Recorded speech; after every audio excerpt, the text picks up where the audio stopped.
శ్రావణ శుక్రవారం అందరికీ చెప్పిన రోజు శ్రావణ శుక్రవారం అంటే నూతనం.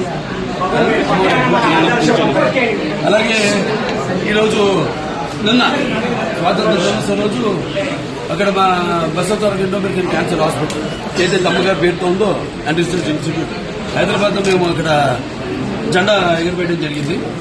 నేను ఇక్కడ కావడం ఇవాళ నాన్నగారి పేరుతో నిన్న అమ్మగారి పేరుతో ఉన్న ఆసుపత్రిలో జెండా ఓపెన్ చేయడం ఇవాళ అనుకోకుండా ఇక్కడ అన్న క్యాంటీన్ అయితే ఏదైతే అన్న అంటే ఎవరు ఇంకా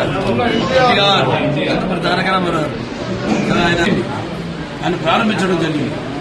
అక్షయ పాత్ర ముందుకు వచ్చారు, వాళ్ళతో టైఅప్ అయ్యి ఈ యొక్క అన్న క్యాంటీన్ ప్రారంభించడం 5 రూపాయలకి టిఫిన్ కానివ్వండి, మధ్యాహ్నం లేకపోతే రాత్రి భోజనాలు కానివ్వండి.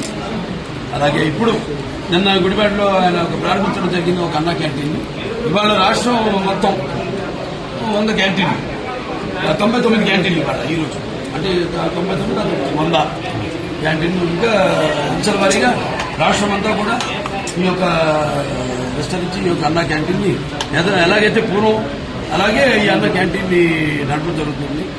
ముఖ్యంగా ఈ యొక్క రోజువారీ కూలీ నాని చేసుకునే వాళ్ళు, అంటే ఆర్థికంగా దారిద్ర్య దిగువ రేఖ ఉన్నవాళ్ళు, కష్టపడి రెక్కాడితే కానీ డొక్కాడని వాళ్ళకి మరి ఈనాడు ఎంతో పుష్టికరమైన ఆహారం. మీకు తెలుసు అక్షయ పాత్ర వాళ్ళు అంటే మా క్యాన్సర్ హాస్పిటల్ కూడా వాళ్ళు చేస్తుంటారు. వాళ్ళ ఎంత నాణ్యంగా ఉంటుందో వాళ్ళ అలాగే ఎంత పౌష్టిక ఆహారం. 2 నీరు, అది ఆహారం, అన్న క్యాంటీన్, నీరు. మరి ఈనాడు హెచ్ఎన్ఎస్ఎస్ ద్వారా వల్లపల్లి ద్వారా మనం నీళ్లు అందించడం జరిగింది. అన్ని చెరువులు కూడా డైరెక్ట్ గా హిందూపురం పట్టణానికి ఈ యొక్క దారిని సమస్యలు తీర్చాము. అలాగే ఇంతకుముందు ఉన్న పనులు ఉన్నాయి.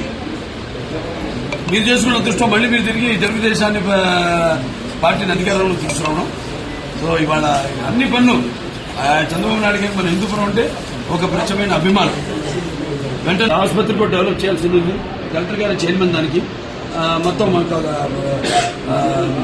నేను వైస్ చైర్మన్, మిగతా మెంబర్స్ ఉంటారు. వాళ్ళందరికీ కూడా చర్చించి మేము కావాల్సినవన్నీ కూడా మేము లిస్టు తీసుకోవడం జరిగింది. ఏం పరికరాలు కావాలి, ఏమున్నాయి, ఏవి తగినంత సిబ్బంది లేకుండా ఎందుకు అవి పనికిరాకుండా ఎందుకు పనికిరాకుండా పోయినాయి, వాడకుండా పోయినాయి, అవన్నీ కూడా చర్చించడం జరిగింది. అవి కూడా త్వరగతిని అన్ని కూడా బదిలీ చేసి పూర్వ వైభవం మన ఆసుపత్రికి కూడా తీసుకొస్తాం. సో కలెక్టర్ గారికి ఈ సభాముఖంగా నా ధన్యవాదాలు తెలియజేసుకుంటున్నాను.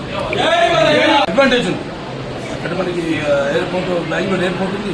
ఇంకా 2-3 రోడ్లు కూడా మేము అది కూడా నేను త్వరగతిని వాళ్ళని కలిసి కేంద్ర ప్రభుత్వాన్ని కూడా సోమందేపల్లి నుంచి యలాంకాకి రోడ్ అయితేనేమి అవన్నీ అయితే ఇంకా దగ్గరికి మనకి డిస్టెన్స్ అవుతుంది. తుమ్ముకుంట మీదకి వెళ్తుంది. ఏదైతే నాన్నగారు అప్పుడు బార్షాప్కు వాడడం ప్రారంభించారు. ఇలా అన్ని కూడా అంటే ఏమి లేదు, సెక్టర్ ట్రాన్స్పోర్టేషన్ అన్ని కలిస్తేనే జనం బ్రాండ్ ఉంది, చంద్రబాబు నాయుడు గారి బ్రాండ్ ఉంది. ఎలాగో ఇవన్నీ కలిస్తేనే ఒక అద్భుతం జరుగుతుంది. సో అద్భుతం త్వరగతిన చేస్తామని ఈ సందర్భంగా తెలియజేస్తాం. చూద్దామని తీసుకెళ్ళా ఆయన కృషి తీసుకెళ్ళాం అంతవరకు. మరి అటువంటి నిర్ణయం తీసుకుంటే దాన్ని మేము కట్టుబడి ఉంటాం. పేరు మాత్రం అదే ఉంచమన్నాం. నా అభ్యర్థన సత్యసాయి జిల్లా పేరు మాత్రం అదే ఉంచమన్నాం. జిల్లా హెడ్ క్వార్టర్స్ గా పరిగణించమన్నాం. దానికోసం మేము కృషి చేస్తాం.